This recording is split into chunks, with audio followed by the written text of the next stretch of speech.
Hey, hold on, my friends. I'm not sure if you can hear the wind whipping behind me, but I'm just hanging out underneath the kale canopy in the greenhouse. And we're in I think we're still in the 40s today here in Tucson. And I wanted to answer a question that I've been asked a lot recently, especially because we have this huge cold front coming through. How do you keep your stuff warm?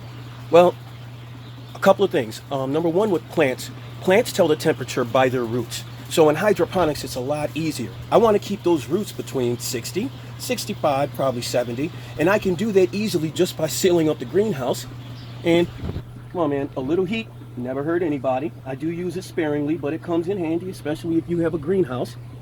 But as you see, it's 63.3 degrees inside the reservoir, and I believe it's 64 degrees in the greenhouse itself, which already shows you how easy it is to keep it warm. Another thing, let me set this down. Another thing I wanted to point out, here's a good example of it.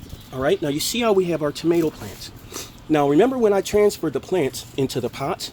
Plants were about like, what, this big, something like that? And this was the smallest of them. Look at this boy right here.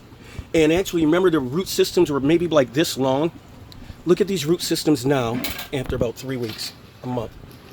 Look at that. All the way through the hydrant, all the way through. And you can see how they get their nutrition. They're not soaked all the way up to the top. No, the nutrition's down there. And this floods up every 4 hours and then drains back down. So the plants only get exactly what they need. Also, I said I explained a little bit about hydrating. This isn't a dirt, it's a form of substrate. And substrate is an inert media used to keep your plant upright and to also help the easy transference of nutrients from the fluids below. It's very easy, my friends.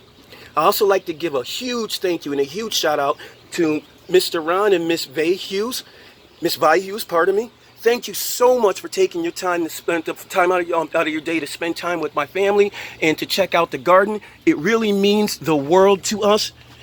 And I got to tell you guys, gardening is so important because he's a Vietnam veteran, I'm a Desert Storm veteran, and you know what? We're bridged. The generational gap is bridged by gardening because we both agree on one thing.